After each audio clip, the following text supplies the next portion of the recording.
नमस्कार, India voice पर आपका बहुत स्वागत है। मैं हूं आपके साथ स्वीटी दीक्षित। आज सभी को जन्माष्टमी की हार्दिक शुभकामनाएं। भगवान श्री कृष्ण विष्णु के 8वें अवतार के रूप में जाने जाते हैं। श्री कृष्ण को कन्हैया, श्याम, गोपाल, केशव और न जाने कितने नामों से पुकारा जाता है। कुरुक्षेत्र में दो सेनाओं के बीच खड़े होकर भारी तनाव के समय कृष्ण ने अर्जुन को जो ज्ञान दिया वो दुनिया का श्रेष्ठतम ज्ञान कहा जाता है। और श्री कृष्ण ये भी बताते हैं कि अगर आप दिमाग को शांत और मन को स्थिर रखने की कोशिश करें तो सबसे बुरी परिस्थितियों में भी आप अपने के लिए कुछ बेहतरीन निकाल सकते हैं। आज हम आपको बताएंगे कि श्री कृष्ण के कुछ ऐसे रोचक तत्वों के बारे में जो काफी कम लोग जानते हैं। और इसकी जानकारी देने के लिए आज हमारे साथ उपस्थित है स्टूडियो में ज्योतिषाचार्य राजीव पाठक जी। बहुत स्वागत है पंडित जी आपका। नमस्कार। इंडिया वॉइस के समस्त दर्शकों को धन्यवाद। सबसे पहले मैं कार्यक्रम का प्रारंभ जो है गणेश स्तुति के साथ करता हूँ। ओम वक्रतुंड महाकाय सूर्यकोटि समप्रभा निर्विघ्नं कुरु मे देवा सर्व कार्येषु सर्वदा। और जानते कि वार के स्वामी आज मंगलवार है, हनुमान जी को भी प्रणाम करता हूँ। ओम अतुलित बलधामं हैम शैलावदेहं दमिवन किसानुं जायिनां गगन्यं सकल गुण निधानं वाणानामधीशं रघुपति प्रिय भक्तं वात जातं नमामि मनोजवं मारुततुल्य वेगं जितेन्द्रियं बुद्धिमतां वरिष्ठं वातात्मजमानयुतमुखं श्रीराम दूतं शरणं प्रपद्ये। जी पंडित जी, सबसे पहले हमारे दर्शकों को आप बताइए कि जन्माष्टमी का क्या महत्व है और किस प्रकार से इसको मनाया जाता है। देखिए, जन्माष्टमी जो आप चर्चा किए हैं ये भगवान कृष्ण द्वापर युग में जो है भगवान कृष्ण भाद्रपद मास के कृष्ण पक्ष के अष्टमी तिथि को प्रकट हुए थे, जन्म लिए थे। माँ यशोदा और पिता वासुदेव के गर्भ से उन्होंने मथुरा में जन्म लिया था। तो उसी के उपलक्ष्य में कृष्णाष्टमी जो है जन्मोत्सव के भगवान श्री कृष्ण के जन्मोत्सव के रूप में मनाया जाता है। ये भगवान का जो है भगवान विष्णु का 8वां रूप है। जैसा कि जानते हैं इस बार का सबसे पहले थोड़ी सी चर्चा मैं जन्माष्टमी के संबंध में कर देता हूं कि क्या तिथि क्या है, उसके संबंध में थोड़ी चर्चा कर देता हूं। उसके बाद आपके आगे क्वेश्चन का जवाब दूंगा। सबसे पहले जो है देखिए, इस बार जो है ये जो होता है भाद्रपद मास के कृष्ण पक्ष के अष्टमी तिथि को रोहिणी नक्षत्र में उनका जन्म हुआ था। और इस बार जो है 2 मास का हुआ था, मलिमास हुआ था। अतः जो कृष्ण पक्ष के अष्टमी तिथि है वो जो है 6 तारीख को यानी कल दोपहर को 3:37 पर प्रारंभ होगा और 7 तारीख को शाम को 4:14 पर इसकी समाप्ति होती है। चूंकि निशा इनकी जन्म मध्य रात्रि में 12 बजे हुई थी, अतः जो है इनका ये जो है कृष्णाष्टमी का पर्व जो है जो हमारे गृहस्थाश्रम है वो 6 तारीख को ही इसका मनाया जाएगा और जो सन्यासी है वैष्णव है वो 7 तारीख को मनाएंगे। और जानते हैं इस बार जो है जन्माष्टमी में बहुत ही दुर्लभ योग बना हुआ है। सबसे पहले जो होता है जयंती योग होता है, क्योंकि भाद्रपद कृष्ण पक्ष और अष्टमी तिथि और रोहिणी नक्षत्र ये सब इस बार है। अब जानते हैं रोहिणी नक्षत्र की जब बात किया है आपने तो रोहिणी नक्षत्र कब से प्रारंभ है? 6 तारीख को सुबह 9:20 से 7 तारीख को 10:25 तक रोहिणी नक्षत्र है। और जानते हैं भगवान कृष्ण जब जन्म लिए थे तो वृषभ राशि में चंद्रमा था और इस साल भी वृषभ राशि में चंद्रमा है। तो ये बहुत ही अच्छा योग है। और इसके साथ साथ इस दिन जो बहुत बड़ा योग है सर्वार्थ सिद्धि योग है। सर्वार्थ सिद्धि योग में कोई भी कार्य किया हुआ शुभ लाभ के चौघड़िया में किया हुआ कार्य हमेशा अच्छा माना जाता है। तो सर्वार्थ सिद्धि योग है। रवि योग भी सुबह 9:20 में 6 तारीख को 9:20 तक है। उसके साथ जयंती योग भी है। तो इसके साथ पंडित जी एक बहुत बड़ा महत्व जो है पंचा स्नान का भी है, पंचामृत का भी है। जब कहा जाता है कि कृष्ण जी जब जन्म लेते हैं उस समय पंचामृत से उनको स्नान कराया जाता है, इसके पीछे की क्या कहानी है? देखिए, पंच अमृत इसका जैसा कि आपने नाम देखा पंचामृत बनता कैसे ये पहले देख लीजिए आप। दूध, दही, घी, शहद और शक्कर से पंचामृत बनता है। और भगवान विष्णु के अवतार हैं और भगवान को पंचामृत से स्नान करके आप सत्यनारायण कथा उनकी दूसरी कथाओं में भी देखेंगे तो वहां पे भी जो है पंचामृत से उनको स्नान किया जाता है, वही पंचामृत अमृत हो जाता है।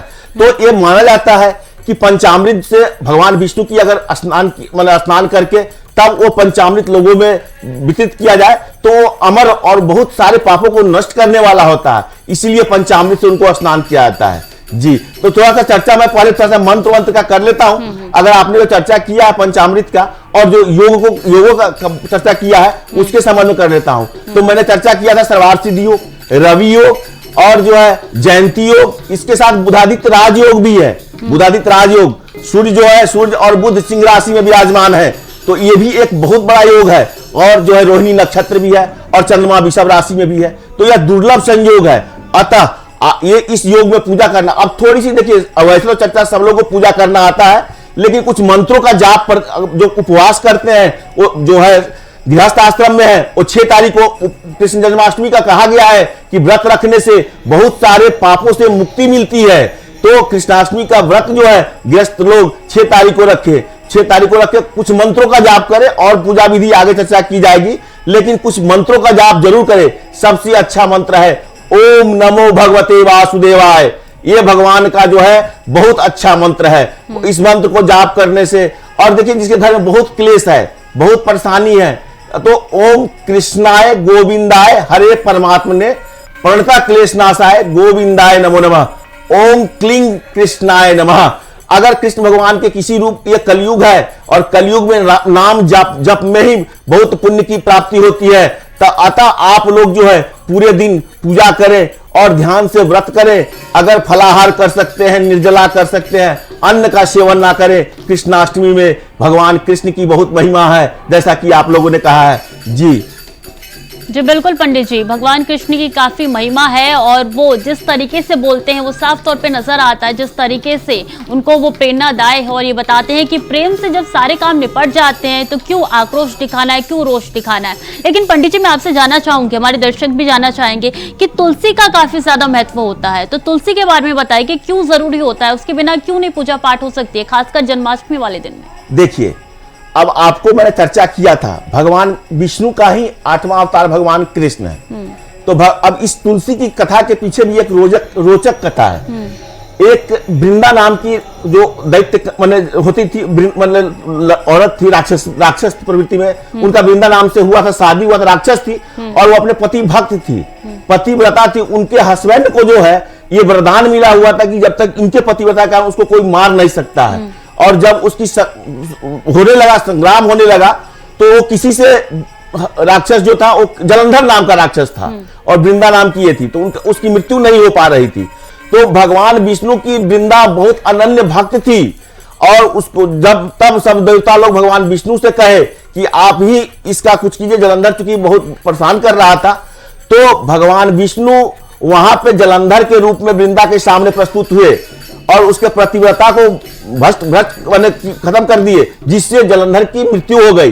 तो उसके बाद वही जो है वृंदा को भगवान विष्णु ने वरदान दिया और उसके साथ शादी किया और वो जो है पौधा के रूप में, तुलसी के रूप में उगे। तो कोई भी सारी ग्राम पूजा, कोई भी विष्णु भगवान की पूजा बिना तुलसी दल का अच्छा नहीं होता है, सफल नहीं होता है। अतः भगवान कृष्ण भी भगवान विष्णु के 8वें अवतार है, अतः इनके पूजा में तुलसी दल के बिना पूजा उतना संभव अच्छा नहीं हो सकता।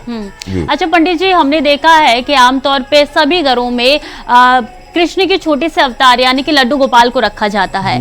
कितना महत्व उनके रखने को हो जाता है और किस तरीके से उनको सुबह से लेकर शाम तक खिलाया पिलाया जाता, नहलाया जाता है, क्या मतलब उनके घर में आने से क्या आपकी तरक्की हो सकती है और कितना महत्वता उसकी बढ़ जाती है?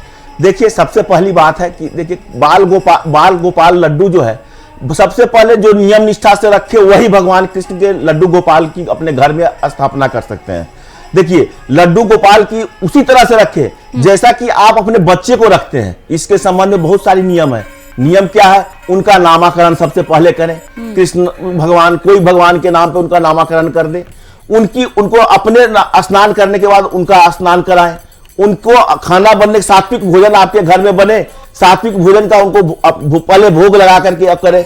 आप कहीं बाहर जाते हैं तो उनको लेके जाए। उन लड्डू गोपाल मतलब अपने बालक के प्रति जितना आप समर्पित होते हैं, लड्डू गोपाल भगवान जो है वो बालक रूप में ही आपके घर में विराजमान होते हैं और उनको सकारात्मक। इसके संबंध में आपने देखा भी होगा कि एक कथा भी था कि एक कांच के गुड़िया भगवान को रखे हुए कोई गिर गया था, तो डॉक्टर को बुला करके उसमें प्राण आया था। एक कथा जैसा कि हम लोग ने सुनते हैं। तो जाको रही भावना जैसी प्रभु मूरत देखी तिहु तैसी।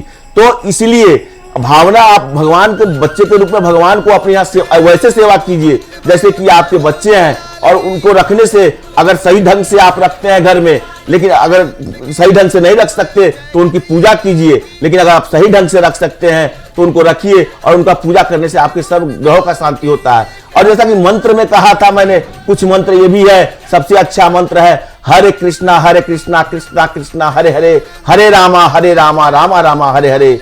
एक मंत्र ये भी है अच्युतं केशवं राम नारायणं कृष्ण दामोदरं वासुदेवं हरि श्रीधर्माधवं गोपिका वल्लभं जानकी नायकं रामचंद्रं भजे। इस तरह से आप लोग भक्ति देखिए, हरि अनंत हरि कथा अनंता, ये तो सब लोग जानते हैं कि कथा बहुत अनंत है, हरि है, भगवान विष्णु है, पालनहार है। तो इस तरह से भगवान के प्रति समर्पित भावना अच्छे ढंग से रखिए। भगवान ने बहुत सारा उपदेश भी दिया है। आपने अभी चर्चा किया था कि कुरुक्षेत्र में भगवान ने गीता का उपदेश दिया था, उससे बड़ा उपदेश आज तक कोई नहीं हो सका है। वो स्वयं युद्ध नहीं लड़े थे, लेकिन युद्ध को विजय दिलाने की नीति किए थे। वो धैर्यवान थे, उनकी कुछ गुण है, उनकी कलात्मक है। वो अपने राजा नहीं बने, कहीं पे भी अगर किसी का राजा का वध किए तो उस अपने स्वयं राजा ना बन करके वो उस दूसरे को राजा बनाया। मतलब लीडरशिप होना चाहिए, उनमें लीडरशिप की क्वालिटी थी। बिना खुद युद्ध लड़े हुए अर्जुन जी को महाभारत जितवा दिए। ऐसी कहानी, नारियों के प्रति भी उनका समर्पण था। एक नरकासुर राक्षस था जिसने 16,100 पटरावने लड़कियों को परेशान कर रखा था, जेल में कैद कर रखा था। जेल में कैद करके तब उससे भगवान श्री कृष्ण ने उस लड़कियों को उस राजा का नरकासुर का वध करके उस लड़की को वहां से छुड़वाए थे, और तब लड़की को समाज की सामाजिक प्रतिष्ठा की डर से उस सारे से विवाह भी किए थे। तो ये संबंध, इन्होंने संबंध भी बनाया था। इनकी शिक्षा है, जैसे सुदामा जी से इनका संबंध था, तो देखिए ये संबंध को भी निर्वाह करते थे। उपदेश, इनकी एक एक उपदेश जो है वह बहुत मतलब भरा पूरा है, इससे बड़ा उपदेश कोई हुआ ही नहीं। और इनको देखने से यह भी शिक्षा प्राप्त होती है, जीवन एक संघर्ष है। इनकी खुद की जीवनी उठा के आप देख लीजिए, जीवन एक संघर्ष है। इनकी जन्म जो हुई है, आप देखेंगे कि मथुरा के कारागार में इनके मामा कंस ने इनकी मां देवकी को और पिता वासुदेव को कारावास में डाला था। तो वहां पे 8वें देवकी और भगवान वासुदेव के 8वें संतान के रूप में जन्म लिए। वहां से तुरंत इन्होंने आधी रात को भगवान वासुदेव ने इनको यमुना पार कराया था, और बाबा नंद के यहाँ वहां भी इनको राक्षसी पूतना नामक राक्षसी परेशान कर आ गई थी, जिसका इन्होंने वध किया था। उसके बाद बहुत सारी कष्ट इन्होंने झेला था, और अंतिम समय भी इन्होंने द्वारका का नगरी डूबने तक, तो ये कभी हटे नहीं। और इन्होंने यह शिक्षा दिया है कि जब बहुत परेशानी आ जाए तो धैर्य और संकल्प से दूरदर्शिता की सोचे, धैर्य रखें और अपने आप पे विश्वास रखें, शांत रहें। हम तुरंत उत्तर ना दें तो किसी भी कठिन परिस्थिति का सामना किया जा सकता है। अतः यह पर्व सिर्फ भगवान के लिए नहीं, जब जब देश में संकट आएगा, अत्याचार होगा, भगवान किसी न किसी रूप में प्रकट होंगे जी। और इनकी लीलाएं भी अपरंपार है पंडित जी, इसलिए तो इनको कई नामों से पुकारा जाता है। इनको श्री कृष्ण बुलाया जाता है, द्वारकाधीश बुलाया जाता है, अनगिनत नाम है इनके। 108 नाम भी है, और 108 नामों के पीछे की कहानी भी है पंडित जी, तो आप मुझे उसके पीछे की कहानी बता दीजिए। अब जैसे सबसे पहला मैं कह दिया 108 नाम, इनका नाम माखन चोर ही है। कहा भी है माखन चोर नंद किशोर नटखट घनश्याम रे। तो ये क्या करते थे कि बचपन में ही यशोदा मैया से छुप छुप करके ये जा करके पूरे नगरी का माखन चुरा करके खा लेते थे। तो सारी शिकायतें इनकी माँ यशोदा के पास आया करती थी, और उस समय नटखट सब लोग इनको प्यार भी करता था, और माखन खिलाने में और मतलब कि इनको इंटरेस्ट भी लेता था। तो इस तरह से यह माखन, इनके हर एक नाम रणछोड़ नाम है। रणछोड़ के बाद इन्होंने जरासंध का भी वध किया, बहुत सारा काम किया। जरासंध का वध करके भी वो राजा उसकी राजगद्दी को नहीं लिए। इन्होंने सब जगह पे ऐसा दर्शाया है, प्रेम इनका प्रतीक है। भगवान माता राधा से इनकी जो हुई थी, इनकी प्रेम का ही कारण है। तो इसलिए इनके नाम, हर एक नाम के पीछे हर एक कारण है। तो मुख्य कारण जैसे माखन चोर की मैंने चर्चा कर दिया, वैसे बहुत सारे नाम है। तो हर एक इनकी नाम की गोविंद है, गोपाल है, सब। अब जानते हैं सबसे बड़ी बात, अब मैंने एक चर्चा कर दिया है, तो ये चर्चा किया है कि अब इनके प्रिय क्या क्या है, इनको क्या क्या करना चाहिए जिससे कि जो आगे लोग बढ़े। देखिए कुछ काम आज के दिन जो है, गाय की सेवा करनी चाहिए। भगवान कृष्ण को गाय से बहुत मतलब अति प्रिय प्रेम है। जो गाय की जिसको संतान नहीं होता है, वो गाय बछड़े का अगर तस्वीर लेकर के भी अगर सामने रखते हैं और उनकी पूजा करते हैं तो उनको संतान की प्राप्ति होती है। कहा गया है कि पंचामृत से स्नान कराने के बाद उस मतलब इनकी पूजा जो करे तो सब पूजा करने के बाद पंचामृत से स्नान कराए, गंगा जल से स्नान कराए, फल अर्पित करे, माखन मिश्री अर्पित करे और उसके साथ जो खीरा है, धनिया का पंजेरी है इत्यादि चीज उनको अर्पित करके और उनका भोग लगा करके, जैसे 12 बजे रात को जन्म होता है तो अब मैं पूजा का निश्चित काल का पूजा समय बता देता हूं। शाम को 6 तारीख को रात्रि को 11:57 से रात्रि को 12:42 तक निश्चित पूजा का समय है। वैसे जो है जो जन्मोत्सव उनकी 12 बजे रात को हुई थी, लेकिन 12:02 से जो लोग भगवान को नहाएंगे, नंद को आनंद भय जय कन्हैया लाल की करते हुए भक्ति भावना से, ऐसे नहीं कि पूजा कर रहे हैं आप बाल गोपाल लड्डू के रूप में उनको जन्म हुआ है उस तरह से उनको झूला झूलाए, पूजा करें, माखन मिश्री खिलाएं, पंचामृत से स्नान कराएं इत्यादि कार्य करें। तो जो कुछ भी आपके जीवन में अगर कोई परेशानी है वो जरूर भगवान नारायण है, भगवान विष्णु है, वो आपके संकट को हर लेंगे और आपको दिन प्रतिदिन कहा भी गया है कि शंख से दूध रख करके उनको स्नान कराने से आपकी आय में वृद्धि होती है। जिनको संतान नहीं है वो गाय बछड़े का चित्र ला करके और जो है उनको अगर उसकी पूजा करते हैं तो उनको फल में प्राप्ति होती है, उनकी संतान होने की संभावना अधिक होती है। कहा जाता है कि केसर युक्त दूध भी अर्पित करने से उनको बहुत अच्छा फल प्राप्त होता है। तो इस तरह से भगवान की तहे दिल से प्रार्थना करें, पूजा करें, मंत्र का जाप करें, पूरे दिन अगर फलाहार करें नहीं कुछ होता है, अगर फलाहार कर सकते हैं और उनका जो है व्रत का पावन जो है अगले दिन 7 तारीख को 6:02 से कर सकते हैं। वैसे 4:14 शाम के बाद अष्टमी समाप्त होती है तो अन्न का ग्रहण करें। इस दिन जो है कुछ नियमों का पालन भी करना है। क्या करना है? किसी का अपमान न करें, किसी को कष्ट ना दें, गाय की खूब सेवा करें, लहसुन प्याज का इस दिन सेवा ना हो, काला उजला कपड़ा पहन करके पूजा ना हो। पूजा करते समय आपका मुख पूर्व या उत्तर की तरफ होना चाहिए। कुछ बातें ध्यान देने की जरूरत है।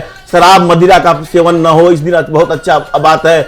और इस तरह से किसी नारी को आप अपमानित ना करें क्योंकि इनको गाय और नारी से बहुत सम्मान करते हैं।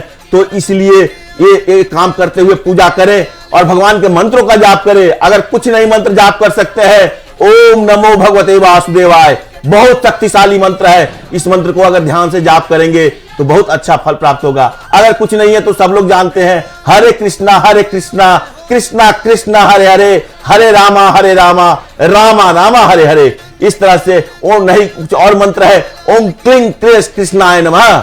अगर किसी के घर में बहुत क्लेश रहता है तो ओम कृष्णाय वासुदेवाय हरे परमात्मने प्रणता क्लेश नाशाय गोविंदाय नमो नमः। इस मंत्र का जाप कीजिए, देखिए आपके घर की क्लेश कैसे कट जाती है। लेकिन भावना हो, ये कहा गया है जाको रही भावना जैसी प्रभु मूरत देखी तिहु तैसी। इस गाना भी सुना है, कोई कौन कहता है भगवान सोते नहीं, माँ यशोदा की तरह तुम सुलाते नहीं। तो अगर यशोदा बन के आप माँ को भगवान को सुलाते हैं, भगवान जरूर सोएंगे। कौन कहता है भगवान खाते नहीं, बैर सबरी की तरह तुम खिलाते नहीं। तो इस तरह से आपकी भावना प्रकट हो। लेकिन सबसे अंत में सब कुछ होने के बाद गीता में यह भी कहा गया है कर्मण्येवाधिकारस्तु मा फलेषु कदाचिन, मतलब कर्म तो हमको करना ही पड़ेगा। कर्म करेंगे, कर्म किए जा, फल की चिंता भगवान पे छोड़ दे। हमारा काम है कर्म करना और जो फल की चिंता है वो भगवान देखते हैं। हम लोग कर्म करें, अच्छा कर्म करें, जरूर भगवान हमें फल देंगे जी। और श्री कृष्ण ऐसे भगवान हैं पंडित जी जो ना सिर्फ प्रेम के बारे में कहते हैं, सद्भावना के बारे में कहते हैं। वो कहते हैं कि अभी अगर आप आक्रोशित हो जाएंगे, आपको आगे की पीढ़ी देखनी है। और ऐसे में कहा यह जाता है कि अगर पूजा पाठ, जो पहले की पूजा पाठ थी पंडित जी और अभी के पूजा पाठ, दोनों में काफी अंतर आ चुका है। तो ये अंतर किस तरीके से दूर किया जाए? मैं बताता हूँ। पहले सतयुग था जहाँ पे सारे लोग पूजा पाठ ही और अच्छे काम ही किया करते थे। और ये क्या है, कलयुग है। और जहां पाप बढ़ती है वहां पे भगवान का जन्म होता है, अवतरण होता है। जो अवतरित होते हैं हर एक रूप में अवतरित होते हैं। पहले बहुत पूजा पाठ करने के बाद भगवान की प्राप्ति होती थी, लेकिन अब जो है कलयुग में सिर्फ नाम जाप कर लीजिए भगवान का, आपको भगवान, अगर अच्छे दिल से, सही दिल से नाम का ही जाप कर लीजिए तो देखिए कि भगवान आपको किस तरह से प्राप्ति हो जाती है। तो कलयुग पे आप कुछ नहीं कर सकते, भगवान का नाम ही जाप कीजिए पूरे दिन। अच्छा कर्म आपके अंदर सद्वृत्ति आती जाएगी और आप जीवन में सफल होते जाएंगे, ऐसी कामना है। तो पहले की पूजा में पहले दूसरा चरण था, सतयुग था, जहां सारे राजा हरिश्चंद्र, सारे ऋषि मुनि हुआ करते थे। आजकल कलयुग है जहां पाप का बहुत ज्यादा है, तो यहाँ पे ऐसा माना जाता है कलयुग में कि आप अगर भगवान का नाम का ही जाप कर लेंगे तो आपकी पार नैया पार लग जाएगी। जैसे ही भगवान का नाम का जाप अच्छे मन से करेंगे, आपके अंदर की जो प्रवृत्ति है वो अच्छी होती जाएगी। दूसरे को परेशान करना, दूसरे को झूठ ज्यादा ना बोलना, दूसरे को सताना नहीं, यही सब तो कलयुग में अगर आप यही काम नहीं कर लेते हैं तो आप एक बहुत बड़ा पुण्य कर लेते हैं। तो कम से कम इतना ध्यान रखना चाहिए कि हमसे किसी को अगर अच्छा नहीं हुआ तो हमसे किसी का बुरा भी ना हो जी। और इस बात का ख्याल खुद श्री कृष्ण रखते थे, इसलिए तो देखिए वो गोपियों के बीच में भी काफी प्रसिद्ध थे। और यही कहा जाता है प्रेम का सच्चा जीता जाता जो एग्जाम्पल है वो श्री कृष्ण ही होते हैं। लेकिन पंडित जी, व्रत रखने के दौरान ऐसी कौन सी चीजें हैं जिनका खास तौर पे ख्याल रखा जाए? थोड़ी सी भी चूक आपके दैनिक जीवन पे इसका नकारात्मक प्रभाव डाल सकती है। देखिए, व्रत रखने के समय सब अभी मैंने चर्चा किया है कि व्रत रखने के समय क्या किया जाए। एक तो आप जो है कि दिन भर उपवास रखें, उपवास नहीं रख सकते तो फलाहार, फल, पानी, शरबत, आजकल के दैनिक युग में जो बहुत लोग कार्यरत है तो फल फूल का सेवन करें। फल फूल का सेवन करने के बाद 12 बजे के बाद भगवान को मतलब जब जन्म हो जाता है, जब उनको सब कुछ कर देते हैं, उसके बाद फलाहार करने के बाद फलाहार कर सकते हैं। कुछ चीजों का ध्यान रखना है कि नहीं करना है, कुछ चीज क्या नहीं करना है ये ध्यान रखिए। किसी को सताइए नहीं, अपने मतलब कि जो व्रत रखे हुए हैं किसी को धोखा मत दीजिए, नारी का सम्मान कीजिए और मांस मदिरा का प्रयोग उस दिन ना करें, लहसुन प्याज का प्रयोग ना करें। उस दिन जो है मतलब कि सादा और काला कपड़ा पहन के पूजा ना करें। तो ये गाय का सेवा करें, भगवान को गाय बहुत प्यारा है, तो गाय का जितना सेवा कर सकते हैं उतना सेवा करें। गाय को हरा चारा खिलाए, चढ़ा गुड़ भी इनको प्रसाद में चढ़ाया जाता है, धनिया का पंजेरी भी चढ़ाया जाता है जी। तो इन सब चीजों को ध्यान रखकर एकदम भावना प्रभु के प्रति समर्पित रहना चाहिए। नाम जाप करते रहें, हरे कृष्णा कृष्णा कृष्णा हरे हरे, हरे रामा रामा रामा हरे हरे। अगर कुछ नहीं तो यही कर सकते हैं, ओम नमो भगवती नमो वासुदेवाय का जाप करते रहें, भगवान का नाम लेते रहें। मैं समझता हूं कि इससे बहुत फायदा हो सकता है। जी बिल्कुल, बहुत फायदा हो सकता है और आपके दैनिक जीवन में भी इसका काफी परिवर्तन देखने को मिल सकता है। श्री कृष्ण के बारे में हर कोई जानता है पंडित जी, और कोशिश करता है उनको और ज्यादा करीब से जाने, इसलिए हमारा एक खास प्रोग्राम उनके लिए गई है। आप हमारे दर्शकों को बताइए कि श्री कृष्ण के उन रोचक तथ्यों के बारे में जो शायद ही किसी को पता होगा। जी, तो मैंने चर्चा थोड़ा सा किया था, अभी आपने देखा होगा कि वो धैर्यवान थे। संकट के समय में चिंता करना, मतलब शांत रहना और मतलब चिंता शांत रह करके दूरदृष्टि बात का देखना। कोई आजकल लोग क्रोध पे कंट्रोल नहीं किए हुए हैं, जिससे हर जगह परेशानी होती है। सबसे बड़ा उनका जो है कि वो गीता का उपदेश दिए हुए हैं। गीता क्या है? हमारे जीवन की पूरी चीज है, किस परिस्थिति में कैसे किया जाए। अर्जुन को उन्होंने युद्ध में, महाभारत के युद्ध में उन्होंने गीता का उपदेश दिया था। जब सामने अपने संबंधी थे फिर भी उन्होंने कहा था उपदेश दे करके, वो जो पाप का अंत हुआ था। तो ये उनका है कि वो स्वयं राजा नहीं बने, वो स्वयं लीडर बने, मतलब युद्ध को जितवाने में उनकी भूमिका रही, लेकिन स्वयं कहीं पे वो आगे नहीं आए। जीवन कितनी भी कष्टमय हो, कितनी भी संघर्ष प्रिय हो, शांति से भगवान का नाम लेकर के अच्छे कर्म करके आप उसको आगे बढ़ सकते हैं। नारियों का सम्मान करें, नारियों का ही नहीं किसी भी दूसरे व्यक्ति का सम्मान करें। आप कोई सब नर है और हर एक नर में नारायण है, तो आप उचित सत्य की राह पे चलें, जरूर आपको सफलता मिलेगा। तो बहुत सारे उनके उपदेश है। गीता का उपदेश ही एक ऐसा उपदेश है जिसमें सारे जीवन की कथा लिखी गई है। उनकी खुद की जीवन बहुत संघर्षमय रही है, तो इसलिए मनुष्य को यह सोचना चाहिए जन्म से लेकर मृत्यु तक संघर्ष है, उसका सामना कैसे किया जाए, इसका उल्लेख उन्होंने गीता में दिया है जी। उनका जब जन्म होता है तो कहा जाता है कि खीरे में उनका जन्म होता है, ऐसा क्यों? इसके पीछे की क्या कहानी है? उनका जन्म होता है, मैंने कहा था कि उनका जन्म कहाँ हुआ है। मामा कंस, उनके मामा कंस थे। कंस के कैद में माता देवकी और पिता वासुदेव मथुरा में थे, मथुरा के नीचे कारागाह में। तो उनका जन्म ही हुआ है कारागृह में, जिसको जेल कहा जाता है। तो बाद में उन्होंने कंस का वध भी किया था, आपने देखा होगा। तो उनका जन्म ही जो हुआ है उस जेल में, कारागृह में हुआ है। तो वहां से स्टार्ट हुए भगवान वासुदेव, उनको जो है अपने ऊपर यमुना जी को पार करते हुए नंद जी के गांव वहां पे उनको ले गए, जहां पे उनका लालन पालन हुआ। माता यशोदा ने उनका लालन पालन किया। तो वहां पे देखिए कि रावण को जब पता चला तो उसने पुतना नामक तरह तरह की उनको कष्ट देते गए और उनका अपना जीवन देखिए तो बहुत कष्ट। हालांकि देखिए कौरव पांडव तो उन्होंने जीता, मतलब युद्ध लड़ा उन्होंने और कौरव को उन्होंने अपना सेना दे दिया और पांडव के साथ वो स्वयं थे। दुर्योधन भी उनका जो समधी था रिश्ते में, दुर्योधन की पुत्री से उनका पुत्र का विवाह हुआ था, फिर भी उन्होंने धर्म के राह पे दुर्योधन का भी वध करवाया। और भेदभाव की अवधारणा को भी श्री कृष्ण बदलते हुए नजर आए। जी, जी। जीता जागता उदाहरण उनका उस समय का, जब सुदामा उनसे मिलने आए थे तो जी, देखिए किस तरीके से उनका स्वागत किया जी, गया जी, था और किया किस तरीके से उन्होंने अपने दोस्त को अपनी कुर्सी भी दी थी। जी। तो उसके बारे में कुछ बताइए। देखिए अब आपने कहा था कि सुदामा और कृष्ण का कथा जब आपने चर्चा कर दिया है, सुदामा उनके बचपन के दोस्त थे और इन दोनों की शिक्षा एक ही गुरुकुल में हुआ करती थी। तो कोई चोर एक पोटली ला के दिया था, इसके पीछे बहुत कहानी है, मैं थोड़ी सी चर्चा कर लेता हूँ। एक गुड़ चना मैंने कोई गुरु माता थी, तो ये चोर जो चोरी करके लाया तो किसी के डर से वो पोटली वहीं पे इनके छोड़ दिया। तो उनकी गुरु माता ने क्या कहा था कि इस पोटली को जो है तुम और कृष्ण जो है दोनों आदमी बराबर भूख में, गुरु माता जो थी कही थी। तो इन्होंने क्या किया, कृष्ण के भाग का हिस्सा इन्होंने अपने खा लिया, क्योंकि उसके पीछे भी कहानी है कि जो भी खाएगा वो दरिद्र हो जाएगा, ये पहले की कथा में लिखा हुआ है। तो भगवान जो सुदामा जी जो थे वो पोटली को खा ली, इसके कारण ये दरिद्र हो गए। तो दरिद्र होने के बाद ही इनको बहुत दिनों के बाद जब मथुरा में गए थे तो भगवान कृष्ण आसन छोड़ करके इनके पास दौड़े आए थे और अपनी दोस्ती का फर्ज निभाते हुए सब कुछ उनको दिया और उनको सम्मान दिया, सब जगह पे सब कुछ दिया। तो वो हर एक रिश्ते में विश्वास रखते थे भगवान कृष्ण।